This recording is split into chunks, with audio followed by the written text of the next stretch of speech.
So you actually got liberals on Twitter actually trying to take up for Ocasio-Cortez and saying that white privilege, if you saw it in a tweet, white privilege means that you don't have to switch code speak or whatever that is.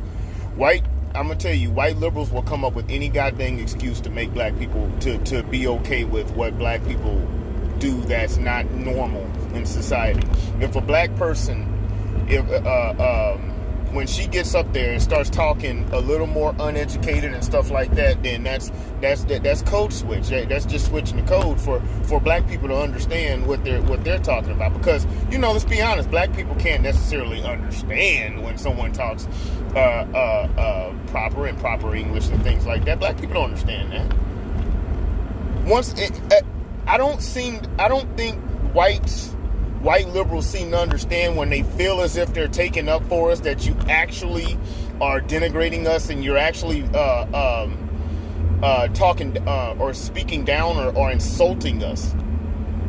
When you sit there and say, well, I got to talk a certain way to this crowd, not as sophisticated and as I can to the white crowd. Oh no, not as sophisticated and to the white crowd, because the white crowd would understand proper English. The white crowd's going to understand. See, the black people, you got to talk to them a different way, slightly on a 10th, 11th grade level, because that's what they'll seem to understand. Code switch.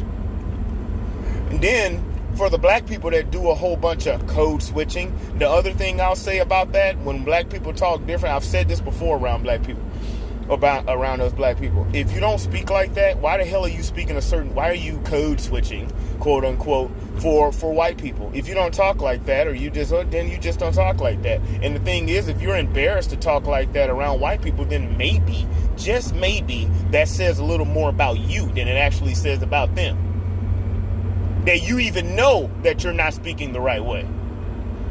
And you're not, I better not speak uneducated and everything around all these people. Well, if you feel that way, then you probably shouldn't. You probably should just speak the right way all the time, or just speak in an uneducated way the whole time. I'm not going to say I'm the greatest, whatever, but I speak the same way around every group, because nobody is up on some kind of pedestal where I'm going to speak a certain way around them than I do around other people. But I just thought I'd bring that out. And if you watch that, look at that tweet at the beginning of this video. Absolutely amazing. White privilege is not having the code switch. Oh, geez. So it's perfectly okay for Ocasio-Cortez to do what she did, because she was just dumbing down her speech for you dumb Negroes. That's all. She was just downgrading her speech for you dumb Negroes. Duh. When she does this, she was just downgrading her speech for you dumb niggas. That's all. That's all she was doing. There's nothing wrong with that. Then what do you mean what do you mean that's racist? That's not racist. She's just dumbing down her speech because you don't understand any of the proper English, the proper King's English. You don't understand that. You're a dumb Negro. That's all. Oh, man. Now that you put it like that, it's definitely not a freaking, it's definitely not an insult now. Now that I know that she was just making sure that I understood what she was saying. Comment, like, share, subscribe, and we'll see you on the next one.